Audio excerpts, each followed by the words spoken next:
So இந்த வீடியோவில் வந்து நம்ம எந்த ஒரு படத்தை பற்றி பார்க்க போகிறோம் அப்படின்னா ஜனநாயகன். ஸோ அந்த படத்தோட ஃபஸ்ட்டு சிங்கிள் வந்து ரிலீஸ் ஆகிருக்கு, தளபதி கச்சேரி அப்படின்னு சொல்லிட்டு.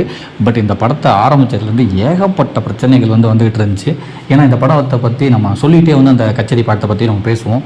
இந்த படம் ஆரம்பித்தப்போ என்ன சொன்னாங்கன்னா வந்து தெலுங்கில் வந்து பகவத் கேசரி படத்தோட ரீமேக் அப்படின்னாங்க. அதுவே ஏகப்பட்ட விஷயத்தை வந்து ட்ரெண்ட் பண்ணிகிட்டு இருந்தாங்க.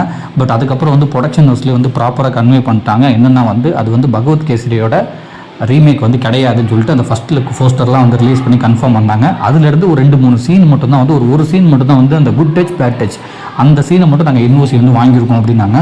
ஸோ ஃபஸ்ட் டைட்டில் அதெல்லாம் வந்து பார்க்கும்போது வந்து கண்டிப்பாக அந்த படம் இல்லை அப்படின்றது கன்ஃபார்ம் ஆயிடுச்சு. போஸ்டர் பார்க்கும்போதுமே வந்து அந்த படம் வந்து இல்லை அப்படின்னு சொல்லி கன்ஃபார்ம் ஆயிடுச்சு. இந்த படம் வந்து இதுக்கு முன்னாடி கமலஹாசனுக்கு வந்து ஹெச் வினோத் வந்து சொல்லியிருந்தாரு, ஒரு பொலிட்டிக்கல் ட்ராமா மாதிரி அதுதான் வந்து விஜய்க்காக வந்து எடுக்கிறாங்க அப்படின்றதையுமே சொல்லிட்டு இருந்தாங்க. பட் அதெல்லாம் தாண்டி ஹெச் வினோத் வந்து ஒரு நல்ல ஒரு டைரக்டர் அப்படின்றது எல்லாத்துக்குமே தெரியும். அவரோட தீரன் படமாக இருக்கட்டும், ஸோ அவர் ரொம்ப சதுரங்க வேட்டையாக இருக்கட்டும், நிறைய நல்ல படங்கள் வந்து கொடுத்துருக்காரு.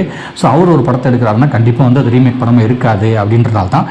ஸோ இந்த படத்தோட அடுத்தடுத்த அப்டேட் வந்து ரிலீஸ் ஆகும் அப்படின்னு சொல்லி பார்த்துக்கிட்டு இருக்கப்போ வந்து நிறைய பிரச்சனை வந்துச்சு. அந்த கரூர் பிரச்சனையாக இருக்கட்டும், அதுக்கப்புறம் அதை வச்சு வந்து ஏகப்பட்ட இஷ்யூஸ் போயிட்டே இருந்துச்சு. அதுக்கப்புறம் அந்த கரூர் பிரச்சனையெல்லாம் வந்து ஓரளவு முடிஞ்சு அதுக்கான செட்டில்மெண்ட்லாம் இல்லாமல் போய் நிறைய இடத்துல வந்து எல்லாமே வந்து சப்போர்ட் கிடைக்க ஆரம்பிச்சிச்சு டிவிக்கு, கட்சிக்கும், விஜய் அவர்களுக்கும். அதுக்கப்புறம் வந்து மறுபடியும் இப்போ நிறையா ப்ரெஸ் ரிலீஸு கட்சியை பற்றி, அதுக்கப்புறம் எதிர்கட்சியை பற்றி ஏகப்பட்ட விஷயங்கள் வந்து சொல்ல ஆரம்பிச்சிட்டாங்க. அதுக்கப்புறம் அப்படி வந்து இந்த படத்தோட ஆட்டோமேட்டிக்காக வந்து இந்த படத்தோட அப்டேட்டுமே வந்து கொஞ்சம் கொஞ்சமாக வர ஆரம்பிச்சிச்சு. இப்போ வந்து அந்த படத்தோட ஃபஸ்ட்டு சிங்கிள் வந்து வர ஆரம்பிக்குது அப்படின்னு சொல்லி போட்டுட்டாங்க. இன்னொரு கான்ட்ரவர்சிலையுமே வந்து இந்த படம் வந்து மாட்டுச்சு அப்படின்னு சொல்லி ஏகப்பட்ட பேர் வந்து பிரச்சனை பண்ணிட்டு இருந்தாங்க. அது எப்படி நீங்கள் வந்து சன் பிக்சர்ஸ்க்கு வந்து இந்த படத்தை வந்து கொடுக்கலாம் 55 crore அப்படி இப்படின்னாங்க. அதெல்லாம் வந்து அது பிஸ்னஸ் தனி, நம்ம அரசியல் தனி அப்படின்னு சொல்லிட்டு அதுக்குமே வந்து எல்லாமே ஒரு கமெண்ட்ஸ் வந்து பண்ணிக்கிட்டு இருந்தாங்க. இப்போ ஆல்மோஸ்ட் வந்து இந்த படம் வந்து ஏகப்பட்ட இஷ்யூஸ் எல்லாமே பார்த்து இப்போ ஃபைனலாக வந்து அந்த ஃபஸ்ட்டு சிங்கிளே வந்து ரிலீஸ் ஆயிடுச்சு.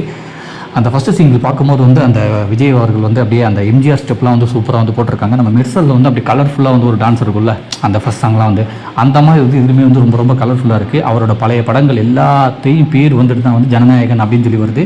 அவரோட ட்ரேட்மார்க் அந்த சிக்னேச்சர்லாம் வந்து அவ்வளோ அழகாக வந்து இந்த பாட்டில் வந்து சின்ன விஷயமாக வந்து வச்சுருக்காங்க. ஸ்டெப்ஸ்லாம் வந்து சூப்பராக வந்து போட்டுட்ருக்காரு. அது மாதிரி எடுத்தோடனே வந்து அந்த அனிருத் அவரோட இதில் தான் வந்து இந்த பாட்டை வந்து ஆரம்பிக்குது. அவர் தான் இந்த படத்தோட மியூசிக் டைரக்டருமே கூட. பட் ஆனால் டான்ஸ் ஸ்டெப்லாம் வந்து ரொம்ப பார்க்குறது நல்லா இருக்குது. அது மாதிரி நிறைய வரிகள் வந்து ரொம்ப நல்லாவே இருந்துச்சு. அது வந்து டூகெதர் நம்ம எல்லாமே வந்து ஒன்றா இருக்கணும் அப்படின்னு சொல்லி அந்த மாதிரி வந்து நிறைய வரிகள் வந்து இந்த பாட்டிலே வந்து கொண்டு வந்திருக்காங்க. இடையில விஜய் அவர்களோட ஸ்டெப்ஸுமே வந்து ரொம்ப பயங்கரமாக இருக்குது, ரொம்ப பவர்ஃபுல்லாக இருக்குது. அதேமாதிரி ரொம்ப அழகாக அந்த மெர்சலில் வந்து எப்படி பார்த்தோமோ வந்து ஒரு கேங்காக டான்ஸ் ஆனால் எப்படி இருக்கும் அந்த அளவுக்கு வந்து ரொம்ப பரபரப்பாக தான் வந்து இந்த ஸ்டெப்ஸ்லாம் வந்து போட்டிருக்காரு. பட் நிறைய வார்த்தைகள் வந்து ரொம்ப நல்லா இருக்குது இந்த ஒரு ஃபஸ்ட் சிங்கிளில். ஆக மொத்தம் வந்து இந்த பாட்டு எல்லாத்துக்குமே பிடிக்கிற மாதிரி தான் இருக்குது அப்படின்ற மாதிரி தான் வந்து பாட்டை பார்த்தாலே வந்து தெரியுது. அதுலேயே வந்து அந்த பாடல் வரிகளில் வந்து எப்படி இருக்குன்னா வந்து கொடியை பறக்க விட்டு நம்ம கச்சேரி ஆரம்பிக்கலாம் அப்படிலாம் வந்து ஏகப்பட்ட இது வச்சுருக்காங்க. அதாவது அந்த நம்ம டிவிக்கு கட்சிக்கு ஏற்ற மாதிரியுமே வந்து நிறையா பாடல் வரிகள் வந்து இருக்குது. நம்ம கொடியை வந்து பறக்க விட்டு நம்ம எல்லாத்தையுமே ஆரம்பிக்கலாம் அப்படின்னு. இன்னொன்று வந்து அந்த கச்சேரி வந்து இனிமேல் தான் ஆரம்பிக்க போதும் அப்படின்ற மாதிரியும் வந்து நிறையா பாடல் வரிகள் வந்து வருது.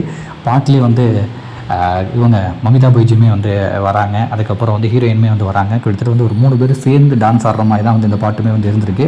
எனக்கு வந்து முதல் சாங்காக இருக்கலாம் அப்படின்ற மாதிரி தான் இருக்குது. ரொம்ப கலகலப்பாக இருக்குது. மொத்தமாக வந்து 3 பேர் டான்ஸ் ஆடுற ஸ்டெப்லாம் வந்து ரொம்ப நல்லா இருக்குது. அந்த ஹீரோயின் மமிதா பைஜு அப்படின்னு சொல்லிட்டு தளபதியோடு இவங்க 2 பேர் சேர்ந்து ஆடுறது வந்து ரொம்ப நல்லா இருக்குது. பட் இந்த படம் வந்து ரீமேக் படமாக இல்லையா அப்படின்றத வந்து அவங்களே கன்ஃபார்ம் பண்ணிட்டாங்க, இது வந்து ரீமேக் படம் இல்லைன்னு. ஆனால் முதல் சிங்கிள் பார்க்கும்போது அது பாடல் வரிகள் வந்து ரொம்ப பயங்கரமாக இருக்குது. எல்லாத்துக்குமே வந்து என்டர்டெயின்மெண்ட் பண்ணுற மாதிரி இருக்குது. தளபதியோட அந்த அக்மார்க் அந்த டான்ஸ் ஸ்டெப்ஸுமே வந்து இருக்குது. அதுமாதிரி அவரோட பழைய படங்களோட எல்லா போஸ்டர்ஸுமே வந்து அவரோட முகமே வந்து வருது. அதேமாதிரி அவரோட படத்தோட பழைய பேர்களோட வந்து தான் வந்து ஜனநாயகன் அப்படின்னு சொல்லி வருது. பார்ப்போம் இந்த பாட்டு வந்து எந்த அளவுக்கு தேட்டரில் வந்து ஒரு பெரிய ரெஸ்பான்ஸ் வருது, இந்த படம் வந்து எந்த அளவுக்கு வந்து பெரிய சப்போர்ட் வரப்போகுது அப்படின்றத வந்து நம்ம பொறுத்து தான் பார்ப்போம். இந்த படம் வந்து பொங்கலுக்கு வந்து ரிலீஸ் ஆகுது. அதேமாதிரி வந்து பொங்கலுக்கு இது ரிலீஸ் ஆகிறப்போ வந்து 2-3 படம் வந்து ஆல்மோஸ்ட் வந்து கன்ஃபார்ம் பண்ணிட்டாங்க பொங்கலுக்குன்னு சொல்லிட்டு. சிவகார்த்திகனோட பராசக்தியுமே வந்து பொங்கலுக்கு தான் வருது அப்படின்னாங்க. அதுக்கப்புறம் தெலுங்கு படம் ராஜா ஷாப், பிரபாஸ் படம் அவர் படமே வந்து பொங்கலுக்கு தான் வருதுன்றாங்க. பட் எந்த படம் வந்தாலும் எது நல்லாயிருக்கும் அந்த படம் வந்து போக தான் போகுது. கண்டிப்பாக ஜனநாயகன்னு சொல்லிட்டு ஒரு பெரிய ஓப்பனிங் கிடைக்க போகுது. ஏன்னா இது வந்து இவரோட லாஸ்ட் படம் அப்படின்னு சொல்லிட்டு இருக்காங்க. அடுத்து முழுக்க அரசியல் தான் அப்படின்னு சொல்லிட்டு. ஸோ அடுத்தடுத்த சிங்கிள் அடுத்தடுத்த அப்டேட் வந்து பார்ப்போம். ஏன்னா இந்த படத்தில் வந்து ஏகப்பட்ட பேர் நடிச்சிருக்காங்க. பிரகாஷ் ராஜ் இருக்கார், மமிதா பைஜு இருக்காங்க, பூஜா ஹெக்டே இருக்காங்க. அப்புறம் வந்து நம்ம அனிமல் படத்தில் நடித்த வில்லன் அவர் வந்து இருக்கார். பிரியாமணி வந்து இருக்காங்கன்னு சொல்லிட்டு ஏகப்பட்ட பட்டாலுமே இருக்குது. பார்ப்போம் அடுத்தடுத்த அப்டேட்டு, அடுத்தடுத்த பாடல்கள் வந்து வரும்போது இது எந்த அளவுக்கு வந்து ஒரு பெரிய ஹோப் க்ரியேட் பண்ணுறது அப்படின்றத வந்து நம்ம பொறுத்து தான் பார்ப்போம். நன்றி.